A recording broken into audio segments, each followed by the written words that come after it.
I have the power! Hello and welcome back to another episode of Film Hammer. It's been a while, but I've just been to see the preview of Masters of the Universe. By the time you're seeing this, it'll be the day after. It'll actually be out in cinemas properly. My goodness, I felt like a kid again. For 2 hours, everything seemed all right with the world, and I was a kid again, and it was the 80s, and this film is great. Straight off, I'm going to give you my review in pieces, but if you haven't seen it yet and you don't want it spoiled, here's the score. 9.5 out of 10. Go and see it. Seriously, that's how good it is. Okay, from here on in, there are spoilers. We start off on Eternia, which is fantastic. Everything looks great. King Randor's there, and he's looking pretty authoritative. However, he's not the King Randor that you might remember from the cartoon. This guy is a little bit more gruff and a little bit more like a modern stereotypical stern father rather than the kind and loving father of the cartoon. I understand why they've done it. It makes sense in the story. I'm not going to argue with it, but he is a little different. Marlena, the queen, she seems pretty much the same. Everyone else is very well done. We've got Idris Elba as Man-at-Arms, who plays it as the stern coach, who is more like a father figure than the king is, which fits more with how royalty actually would be from this sort of medieval style era. Really works. Very, very happy with his portrayal. Excellent choice for the actor. Well done for the script. The young guy playing Adam as a kid, perfectly fine. Every single part was perfectly fine. He feels like a young prince who's never really been expected to do anything, which is exactly what Adam's like in the original cartoon, which is where we get the personification of Adam from. He's not an original character for the toy line, and I don't believe he's in the original Pack-In comics, although he is in the DC version for the original comic line where He-Man fights Superman, if I remember correctly. It's that kind of era. That's where Adam's introduced, but this personification that we all know and love is from the cartoons. He's got that feeling to him. Tila is very well done.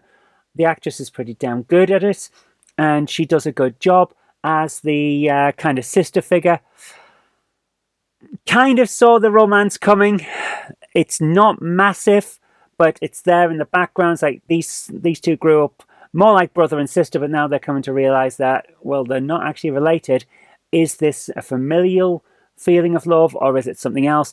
It's that kind of situation, which is perfect because they've got the will they won't they, but it's not resolved, which is exactly how it was in some of the later versions of the cartoon. Perfectly fine. Musical score, excellent. Very, very cool choice of music. Gave me a smile a couple of times. Very nicely done. Getting the proper He-Man theme back at the end. Could have done with it a little earlier, but I understand why they saved it for that point where he's truly He-Man again and he's going out to save the world and all of this. Excellent.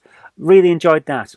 Cringe has done well. Could have done with a little more obvious mouth movement for the cat as he's speaking, but I kind of get why they didn't. So at times it felt like it was a voiceover rather than the character speaking. Aside from that, perfectly fine. Let's move on to the bad guys.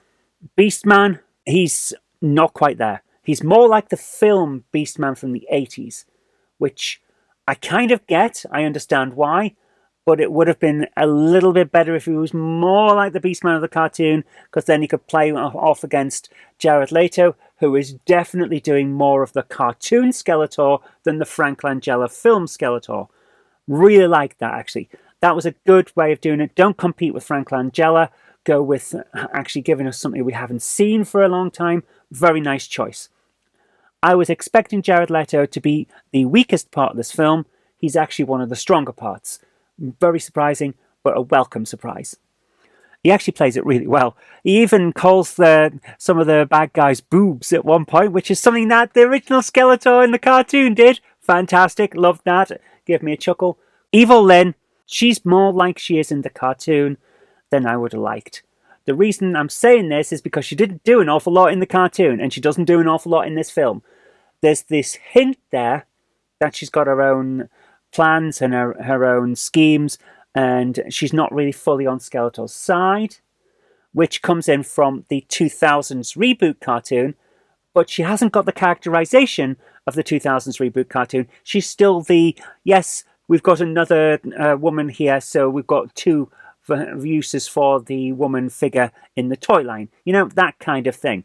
Wasn't quite right, but I get that they might be setting her up for introducing the Horde in a second film or something like that. By the way, very obvious, there is going to be a second film. If you didn't stay for the post-credit scenes or the mid-credit scenes, what are you doing, guys? Because She-Ra introduced right there in the mid-credits. Hordak's palace is there. Horde's coming. Obvious sequel bait. Speaking of the post-credit scenes, what the hell did they do to Orko? Seriously, guys. Remember the Sonic the Hedgehog fiasco where we had proper Sonic when we got to see him in the cinema, but in the trailers and stuff, he looked like some kind of grotesque? Orko looks like the grotesque. What have you done, guys? That's not Orko. Why did he look so uncanny valley? Make him a little bit shorter, a little bit more squeaky, a little bit more happy. Make him Orko rather than whatever that was. Anyone else that we need to talk about? Triclops was brilliant. Triclops looked amazing. Fantastic look on that character. Trapjaw, his jaw wasn't big enough for my liking. He should have had a bigger, squarer jaw. But aside from that, he is creepy as hell, and I really liked it. Very good use of that character. Actually, fantastic use of that character. Plot-wise, let's move on to that. Good plot, decent plot. A little bit too long on Earth, but aside from that, very good. Actually, I'm going to take that back. Now I'm thinking about it. By the time we leave Earth, we understand Adam's desire to go home.